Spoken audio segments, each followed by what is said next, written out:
Oubliez licenciements, théorie du genre, dette, hausse de la TVA, criminalité galopante, baisse des retraites, harem du président.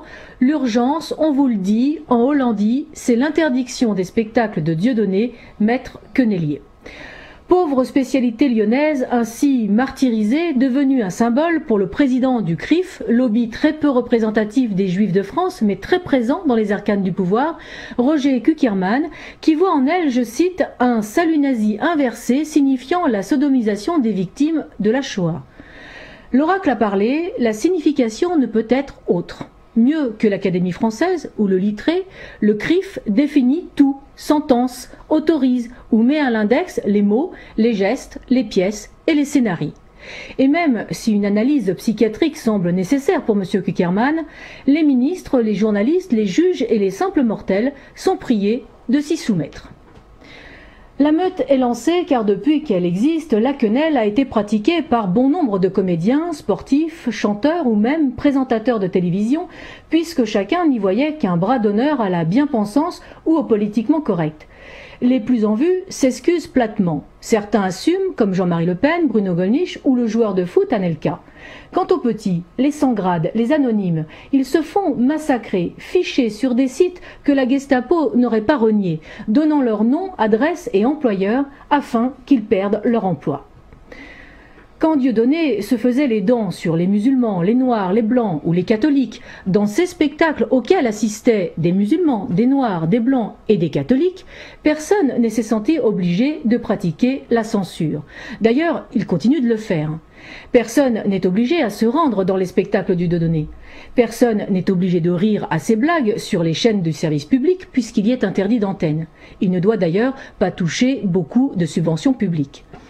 Ce n'est pas le cas de Marc Jolivet qui, dans l'émission Vivement Dimanche de Michel Drucker sur France 2, pour faire rire sans doute, a déclaré avoir rêvé que la tête coupée de Marie-Antoinette lui faisait une fellation. Pourtant, il peut toujours s'exprimer, malgré le trouble à l'ordre public que cela peut causer chez les royalistes, les féministes ou tout simplement les amoureux de la France et de son histoire. Ce n'est pas le cas des fémènes qui commettent sacrilèges et déprédations contre l'Église catholique. Pourtant, elles peuvent toujours s'exprimer, malgré le trouble à l'ordre public que cela peut causer chez les catholiques, les amoureux du patrimoine ou tout simplement les gens de bon goût. Ce n'est pas le cas des groupes de rap qui veulent tuer du flic et du blanc ou niquer la France. Pourtant, ils peuvent toujours s'exprimer malgré le trouble à l'ordre public que cela peut causer chez les Français, les forces de l'ordre ou tout simplement les mélomanes.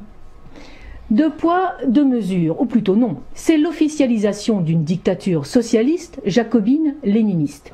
Par le procédé d'amalgame commun à toutes les dictatures, Manuel Valls déclare bien sûr qu'il est un défenseur de la liberté d'expression, mais que celle-ci, naturellement, exclut la défense du régime de Vichy, l'antisémitisme, le racisme, l'islamophobie, l'homophobie, comme le précise sa note au préfet. On notera au passage que l'antichristianisme, lui, n'est pas concerné.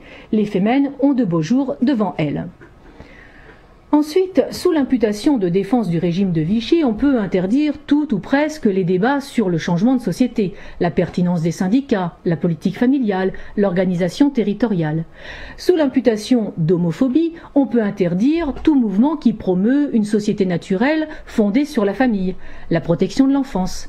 Sous l'imputation d'islamophobie, on peut aussi interdire tout mouvement politique considérant que l'islam est une résultante d'une immigration incontrôlée, dangereuse lorsqu'elle est manipulée à des fins politiques par l'Arabie saoudite ou le Qatar, comme c'est le cas en Syrie, dans le Caucase et qui sait demain dans les banlieues françaises.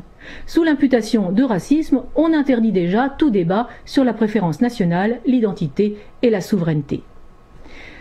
L'instrumentalisation de la justice par Manuel Valls montre à quel point le système est pourri.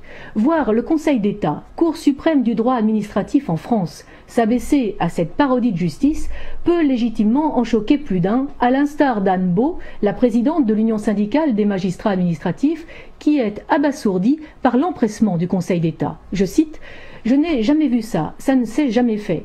Car pour qu'il y ait procédure contradictoire devant le Conseil d'État, la requête du ministre doit être communiquée au défendeur pour qu'il puisse préparer l'audience. Même en droit électoral, on ne juge pas aussi vite. » Fin de citation.